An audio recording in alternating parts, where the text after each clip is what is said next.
एक minute darling, किसी को भी बुलाने से पहले कुछ देख तो लो, फिर ना कहना कि मैंने बताया नहीं था। फैसल ने खबासत से कहते हुए हाथ में पकड़े मोबाइल की स्क्रीन रोशन की थी। फारीना गुस्से से चलती हुई उसके पास आई और जैसे ही उसकी मोबाइल स्क्रीन पर नजर पड़ी, उसे ऐसा लगा जैसे जमीन और आसमान उस पर आ गिरे हैं। न जाने कब फैसल ने मौके का फायदा उठाते हुए उसकी कुछ तस्वीर खींच ली थी। फरीना का रंग फक हो गया, जबकि फैसल उसकी हालत देखकर अब कहकहे लगा रहा था। तुम्हें क्या लगा था, तुम हर बार मुझसे बच जाओगी? फैसल अपनी जगह से उठते हुए उसके पास आया था। फरीना पत्थर के बुत की तरह खड़ी थी। फैसल उसके गिर चक्कर लगाते हुए अपनी जीत के नशे में कह रहा था, तुमने मेरे साथ काम करने से मना करते हुए मेरी रकम मुंह पर मारी थी ना? तुम्हें क्या लगता था मैं इतनी आसानी से तुम्हारा पीछा छोड़ दूंगा?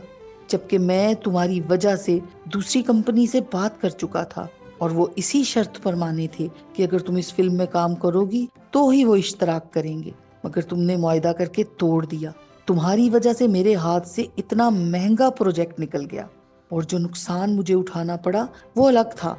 फिर मैंने भी दिल में ठान ली कि तुम्हें भी चैन से नहीं रहने दूंगा, और इसीलिए मेरे खरीदे गए आदमी तुम्हें फोन पर धमकाते रहे। मगर तुम बेवकूफ लड़की कुछ समझ ही नहीं सकी और चली थी शहराम से शादी करने। फैसल ने हकारत से कहा। फरीना की आंखों के सामने से आज सारे पर्दे हट रहे थे। मैंने शहराम की गाड़ी का एक्सीडेंट करवाया, मगर उसकी किस्मत के वो बच गया। अगर मर जाता तो मुझे दोहरी कामयाबी मिलती, मगर उसकी किस्मत ने उसका साथ दिया। अलबत्ता उस हादसे से ये हुआ कि तुम्हारी शादी मुलतवी हो गई। फिर मैंने एक बड़ा मंसूबा बनाया, तुम्हारे हुस्न को एक्सपोज करके पैसा हासिल करने का। उसके लिए मैंने तुम्हें बहुत चालाकी से अगवा करवाया, मगर तुम्हारे अमीर बाप और दोनों आशिकों ने सारी पुलिस को हाई अलर्ट कर दिया। मजबूरन मुझे कुछ दिनों के लिए तुम्हें इस गंदी बस्ती में छुपा कर रखना पड़ा। अगर एक दिन और गुजर जाता तो अगले दिन एक प्राइवेट जहाज के जरिए तुम्हें दुबई की एक पार्टी तक पहुंचा भी देना था। मगर उस साले फरंगी की औलाद एडम ने आकर सारा काम खराब कर दिया। मजबूरन मुझे खामोशी से पीछे हटना पड़ा, क्योंकि पुलिस तुम्हारे अगवा के केस को लेकर बहुत तेजी से काम कर रही थी। आज तुम्हारी बदकिस्मती और मेरी खुशनसीबी ने मुझे बिलाखिर ये मौका फराहम कर ही दिया। मेरे हाथों में तुम्हारी डोर आ ही गई। अब तुम कठपुतली की तरह मेरे इशारों पर नाचोगी। नहीं तो सोचो, तुम्हारी ये तस्वीर अगर सबके सामने आएंगी तो तुम्हारे बाप ने शर्म और गैरत के मारे ही खुदकुशी कर लेनी है। क्या चाहते हो तुम? फरीना को अपनी आवाज गहरी खाई से आती महसूस हुई। ये की ना तुमने अक्लमंदों वाली बात। फैसल की आंखों में शैतानी चमक उभरी थी। बाकी तो मैं तुम्हें सब कुछ बाद में समझाऊंगा। आखिर को हमारा ताल्लुक बहुत दूर तक जाना है। मगर, फैसल ने उसके बहुत पास आते हुए कहा, आज की रात तुम मेरे साथ गुजारो इस फार्म हाउस में। फैसल ने मखमूर लहजे में कहते हुए उसके कंधे को उंगली से छुआ। फरीना बिदक कर फौरन पीछे हटी। ये नहीं हो सकता, फरीना गुस्से से बोली। सोच लो, अगर मेरी बात नहीं मानोगी तो तुम्हारे हुस्न के जलवे हर तरफ होंगे। वैसे सच में तुम सर से पांव तक कयामत हो। फैसल ने उसे आंख मारते हुए कहा। फरीना को उसके मकरू चेहरे से शदीद घिन आ रही थी। उसी वक्त फैसल ने हाथ बढ़ाकर उसे अपने बाजुओं में जकड़ लिया। फरीना खुद को छुड़ाने के लिए जोर लगाने लगी। उसी वक्त एक बिजली सी कूदी। फैसल के मुंह पर एक जोरदार मुक्का पड़ा और वो उलटकर पीछे की तरफ जा गिरा। उसके मुंह और नाक से खून बह निकला था। फरीना ने अपनी चीख को रोकते हुए मुंह पर हाथ रख लिया और एडम को फैसल पर वहशियाना तशद्दुद करते हुए देखने लगी। वो उसे मार रहा था। फैसल बचने की कोशिश में जमीन पर लुढ़क रहा था, मगर एडम पर कोई जुनून सवार था। इस उंगली से तुमने इसको छुआ था ना? एडम ने जनूनी अंदाज में कहते हुए उसकी उंगली तोड़ दी। फैसल के मुंह से दर्दनाक चीख निकली। ये हाथ उठे थे ना इसकी तरफ। एडम ने उसके दोनों हाथों पर जरबे मारी। फैसल चीखते हुए उससे माफी मांग रहा था, मगर वो कुछ नहीं सुन रहा था। उसने मेज पर रखा क्रिस्टल का गुलदान जोर से अपने हाथ पर मारा और उसके नोकीले सिरे उसकी दोनों आंखों में गाड़ दिए।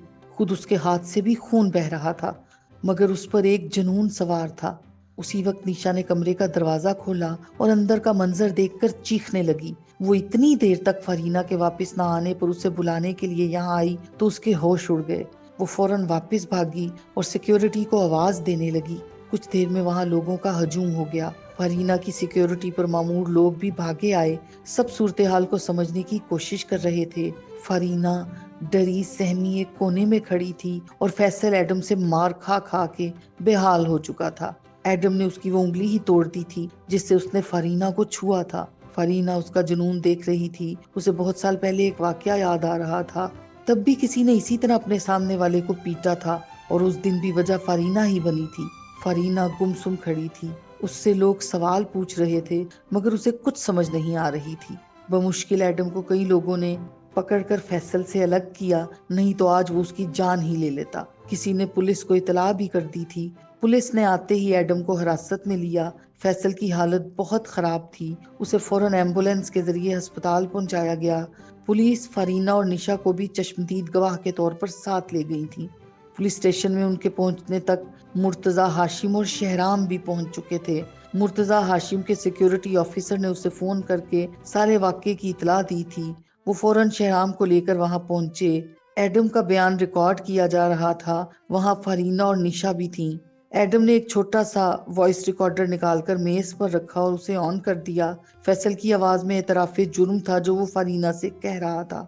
فرینا کا رنگ اڑ گیا۔ اس کی عزت سب کے سامنے مٹی میں ملنے والی تھی۔ کبھی ایسے ہی اس نے بھی سب کے سامنے ایڈم کو ذلیل کیا تھا، تھپڑ مارا تھا، ناخنوں سے اسے زخمی کر دیا تھا، اور آج اس کی باری تھی۔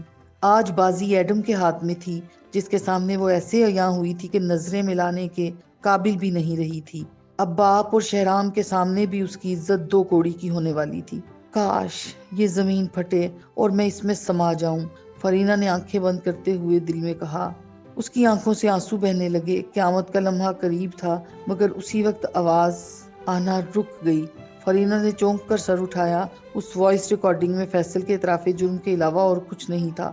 فرینا نے حیرت سے ایڈم کی طرف دیکھا جو بے نیازی سے کھڑا پولیس کی باقی کارروائی دیکھ رہا تھا۔ فیصل کے ساتھ میرے ذاتی اختلافات تھے، اسی لیے ہم دونوں ایک دوسرے کی طاق میں لگے رہتے تھے، اور قسمت سے میرے ہاتھ یہ ثبوت لگ گیا، اسی لیے ہم میں ہاتھا پائی ہوئی تھی۔ ایڈم نے فوراً اگلی بات کر دی۔ فرینا چونکی۔ اس نے فیصل کے گھناؤنے فعل کے بارے میں کوئی ذکر نہیں کیا اور سارا الزام اپنے سر لے لیا تھا۔ پولیس نے فرینا اور نشا کا بیان بھی لیا۔ مرتضی ہاشم اور شہرام کا خون کھول اٹھا تھا۔ اس کی اتنی جرت کہ میری بیٹی پر بری نگاہ رکھے، میں اسے چھوڑوں گا نہیں، مرتضی ہاشم نے غصے سے بے قابو ہوتے ہوئے کہا۔ اب وہ آپ کی بیٹی تو کیا کسی پر بھی بری نگاہ نہیں رکھ سکے گا، اس شخص نے اسے مار مار کر اندھا کر دیا ہے، پولیس والے نے رپورٹ لکھتے ہوئے کہا۔ ایڈم ایسے کھڑا سن رہا تھا جیسے اسے ان سب سے کوئی فرق نہیں پڑتا۔ تم لوگوں نے اچھی طرح دیکھ لیا تھا نا فیصل کا موبائل، ہر حال میں ملنا چاہیے، بہت کچھ مزید ہاتھ لگ سکتا ہے، انسپکٹر نے اپنے سپاہیوں سے کہا۔ سر ہم نے کمرے کا کونا کونا چھان مارا ہے مگر وہاں کچھ نہیں ملا، سپاہی نے کہا تو انسپکٹر سر ہلا کر رہ گیا۔ فرینا کی نظریں ایڈم پر مرکوز تھیں جو سر جھکا کر کھڑا تھا۔ آپ اپنی بیٹی اور ان کی دوست کو لے جا سکتے ہیں، ہمیں دوبارہ ضرورت پڑی تو آپ سے رابطہ کر لیں گے، انسپکٹر مرتضی ہاشم سے ہاتھ ملاتے ہوئے کہا۔ اور ایڈم یہ ابھی نہیں جا سکتا، اس نے بہت بری طرح سے مار پیٹ کی ہے، اسے چھوڑنا آسان نہیں ہے، انسپکٹر نے کہا تو مرتضی ہاشم بولے، مگر میں اسے یہاں سے لیے بغیر نہیں جاؤں گا، اب یہ کیسے ہوگا یہ آپ کو سوچنا ہے۔